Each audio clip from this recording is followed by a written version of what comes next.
People who come to us for relationship counselling can be married or single, in same-sex relationships, with or without children. At the first session, we assess their suitability for couple work, paying particular attention to problems such as mental health issues, addictions, or concerns over domestic abuse, all of which can impact on the counselling.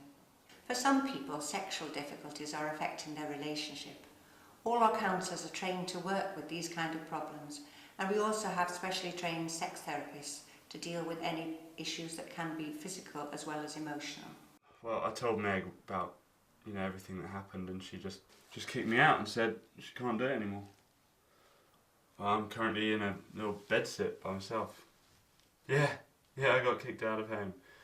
Great.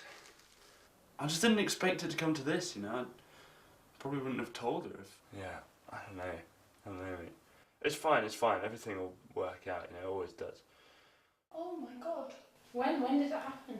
About 6 months ago. Oh my god. At that stupid Christmas party that I never went to. What was he thinking? Did you suspect anything? Did you see it coming? Have you told anyone else? Have you told your mum? No. It might make you feel better to voice your problems to an unbiased person and just give it talk time about though, because if you're not ready to talk, then take one thing at a time. Whilst friends and family can be supportive, they will all have different opinions about what you should or shouldn't do. Who doesn't know Matt, who doesn't know you, even if it's just to talk about Claire and What most people need is someone outside of the situation to listen and help them understand what's happening to them as a couple. An initial appointment at a Relationship Scotland service usually lasts up to an hour. This gives couples an opportunity to explain the problem and receive information about the service provided. The counsellor will help both partners explore whether relationship counselling is the best service for them. Couples often come to relationship counselling in a high state of tension, and the counsellor's first job is to establish a relationship with both of them and ensure that they feel heard and understood. Each of the sessions lasts approximately 50 minutes, and that we would maybe meet for a few sessions and then review how counselling's going, whether you're finding it useful or not. You have confidentiality within the organisation, except in exceptional circumstances where there was risk of harm to yourself or to someone else, particularly say if there was a child protection issue. However, if there was any reason for breaching confidentiality, I would do my best to discuss that with you before that was necessary. So maybe we could just move on and you could tell me a bit about what's brought you here today for counselling. Well, we've been together now for about 5 years. Been married for about 3. And recently I had an affair with a colleague of mine from work. I don't know, we haven't been good for quite a while, but 2 weeks ago he came home and we were having dinner and he just blurted it out. And that was how it happened. And it's still very raw and very recent. I'm now living in a bedsit since I told her. I couldn't have him in the house. Just seeing him made me so angry. I just couldn't have him near me. I couldn't have him near our daughter either. I wonder if it'd be useful, as you're probably both feeling a bit tense, is that right? If we maybe went back and if you could tell me a bit about how you met and how your relationship's been up to this crisis point. So, Counsellors are impartial. It is important that they hear both sides of the story in the couple's own words. In the counselling room, many different emotions come to the surface. People bring their hurt, their anger, sometimes their silence. The counsellor's role is to enable the couple to explore and understand what each of them is going through. This is a first step towards helping them improve their relationship. So this is a pretty tough point that you've reached today, but you've also invested a lot in this relationship. You've got a young child, and there's been a real close connection between you. Yeah. Yeah. Because I do love him. I love him with all my heart. I wouldn't be here if I didn't, but he broke it. And it's hard sitting on the same sofa as him. Can you say a bit, Matt, about, just before the affair, what led up to the affair, what caused it? I was at a work Christmas party and I had too much to drink and I made a mistake. A mistake? A bit more than mistake. You slept with another woman. You broke all the vows that you made. Mistake.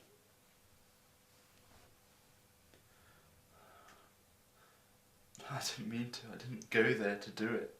This doesn't excuse it.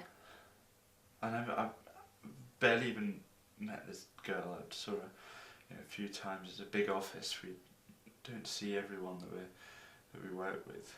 So right now, Meg, you're feeling really, really angry and feeling a loss of trust. What do you think will help you to rebuild trust in this relationship? Because you've clearly said you do still love Matt and you'd like the relationship to work, but the trust is gone. What do you think might help? I don't know. Time? Certainly will take some time to rebuild the trust.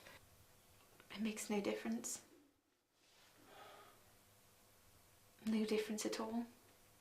Of course he regrets it.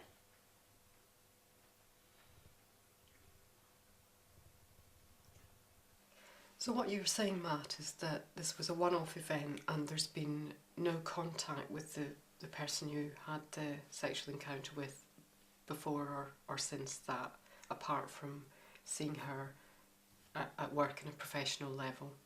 And I take it that's quite distant. Nothing had really happened. Nothing had ever happened in the past. Nothing's going to happen again. I just, forgot where I was, who I was. So it was purely a sexual attraction. You didn't already have an emotional, close relationship with this person? No.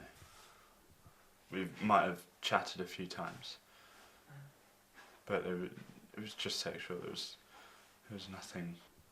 It's nothing emotional. So Meg, you've said that it will take some time for trust to rebuild, and that's also been important for you, Matt, to have that openness and trust in the relationship, as you didn't feel able to hold this secret indefinitely, and that it was mainly, you've said, mainly fear that stopped you from telling Meg, fear that you might lose her. Nothing that he says right now will make a difference, because in the back of my mind I'll always have, is he telling me the truth? Does he mean it? He lied to me for nearly 6 months, and maybe that will change over time, but right now it won't. Well, I always think there's a second chance for people, Mm-hmm. And she has every right to not have me back or anything, but I really want to be back with you, Meg. There's no quick fix to rebuilding trust once it's been broken. It takes time and understanding on both sides for a couple to move forward. Sometimes in counselling we need to go back to when the relationship was working in order to really understand what went wrong before the couple can start rebuilding the trust. Yes, I mean, at the beginning it worked really well. Then it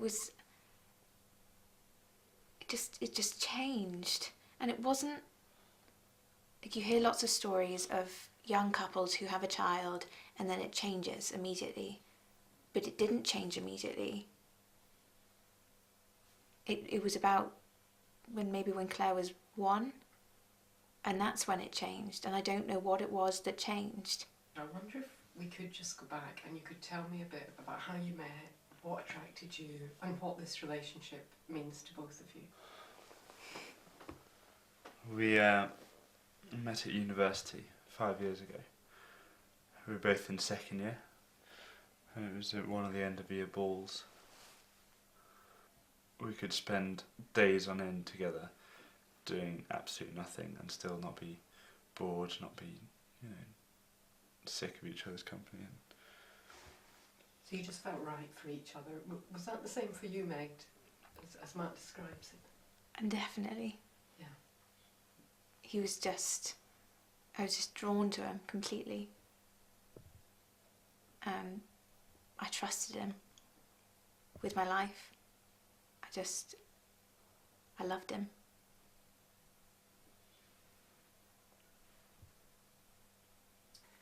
So today this has been quite a difficult session for both of you.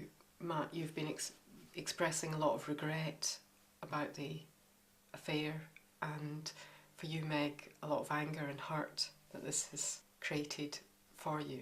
But what I do notice is that you both wish to find a way forward from this, even though that may mean looking at some of the difficulties in the relationship. And both of you have invested a lot in the relationship, and you have a young child, and both of you actually have said today that you still feel love for each other, even though there's been a crisis. I don't know when I'll be able to trust him again. But hopefully the more we see this counsellor, the better it'll get and the easier it'll get to trust him again. Because I need him to come home. I need him. I need him to be with Claire and to look after her and be her dad, because she misses him. She knows he's not here. And she needs him. And I need him. Counsellors are aware that children and the young person are sensitive to their parents' feelings and behaviour towards one another. They too feel the anger, the sadness and the loss of separation as acutely as their parents, especially if these things aren't talked about. Some children may even feel responsible for their parents' unhappiness. Relationship counsellors work through these things with parents, and whether they stay together or separate, counselling can help them communicate more openly and without conflict, and spare the children and other family members the tensions that they're experiencing. Counselling, therefore, by reducing stress and tension, may help parents become more available to their children at these difficult times. This first counselling session can often result in a lessening of tension. It can be the hardest thing for couples to acknowledge they have a problem and take this first step. For some people, the first session on its own can be enough. But for most people, further sessions are needed to explore the roots of their difficulties.